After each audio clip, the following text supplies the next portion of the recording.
up, fam? I want to teach you guys how to properly perform the single leg Romanian deadlift. All right, so let's get started.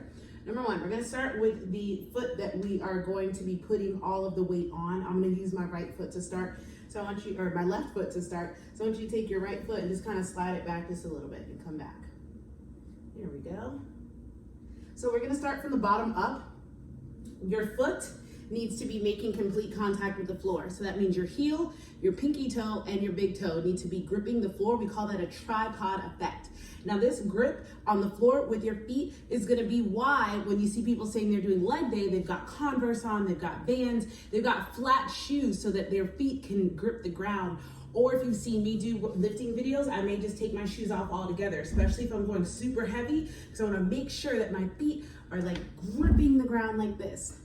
Heel, pinky, big toe. All right, so we got that first up. So now, what you're going to do, this is a hip movement. It's not a squat. So I want you to think about moving your hips this way. See how we just push them this way like you do in a regular Romanian deadlift, which is also pretty hard for people. Notice there's very little bending of my knees. It's not a squat pushing my hips back. It's literally, imagine if someone put their hands on your hips and pushed them backwards. That is all you're doing when you're doing a Romanian deadlift, and the same thing with a single leg deadlift.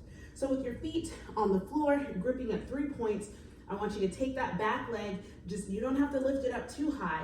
And now I want you to bring your chest, now we'll tell you that cue next. I want you to push your hips backwards and then come up. You don't have to worry about taking that leg too high. Just continue, just focus on balancing, keeping your core braced and your feet gripping the floor. So the next thing that we want to work on, we did our feet, keeping that solid on the ground. Now we're going to focus on our knees. This is not a squatting movement, so there's very minimal knee involvement in this movement. So as you are pushing your hips back, you don't want your knee locked like this. We're not doing it straight leg, not today. Just a slight bend in the knees that allows for your hips to go backwards. Slight bend in the knees and it stays in that slight bent position. So keep a slight bend and stay there. You're not trying to lower yourself to the ground like you would for a squat. We're trying to push our hips backwards, okay? All right. Next, let's talk about the pelvis. So we did feet, we did knees, now we're gonna get to the pelvis. One of the common areas that I see people mess up with this is they'll kind of rotate their pelvis as they're trying to bring their leg backwards, right? So I will demonstrate the wrong way. And I used to do this too. So when I would go back, my foot would kind of turn outwards. You see how it's not like this? It's turned like this. My foot would turn out outward. I'd go, and then I'd do kind of like one of these, right? Kind of like rotate down. Let me show you from this angle. Right? Because I'm not solid, I'm not steady yet. My foot doesn't have a good grip on the ground. My core isn't braced. My knees aren't at that like soft bend. But instead what we want is the opposite of all of that.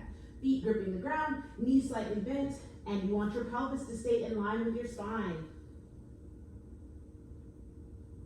Slow and controlled is the name of the game, ladies.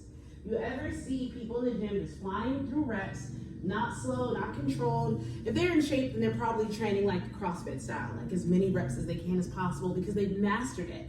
But one thing I'll notice is guys especially who'll be in there just flying through reps. And I'm like, dude, give your muscles time to really take on the work that you're giving it. And you will put your body and your muscles under so much tension, which is what we want, time under tension, if you take it through slow and controlled versus just like this. Because one, you risk, the risk there is that you're performing the move incorrectly and not getting the full benefit of the movement. And two, because you're going so quickly, you put yourself at a higher risk for injury. So we've done feet, we've done knees, we've done pelvis. Now let's focus on this leg that's going up. So one thing that I will see a lot of is this. They'll get everything right, but they can't keep that back leg straight. Keep it straight. Woo, it's a little bit harder that way, right? So take your time. There's no rush. And if you've ever watched me tutorial a reverse lunge, this is the same concept. This glute medius, the leg that's not moving, the hamstrings and the glute medius of the leg that is not moving is the side that is doing the most work. Because this glute medius is keeping your hips stable from going like this and when you're right about here, you're gonna be utilizing all of your glute power, push down through your heels to come back up nice and smooth.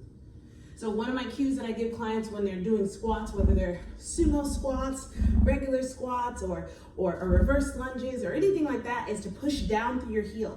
And you're thinking, how do I push down heavier? Mind to muscle connection. You'll get better at time. So as you're right here, instead of just going through the motion, I want you to really focus your weight and your energy on gripping the floor and pushing down through that heel. Now we're gonna do it with the weight.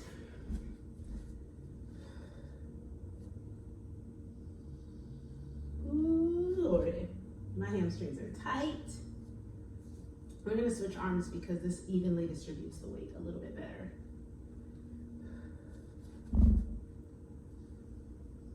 Remember, slow and controlled.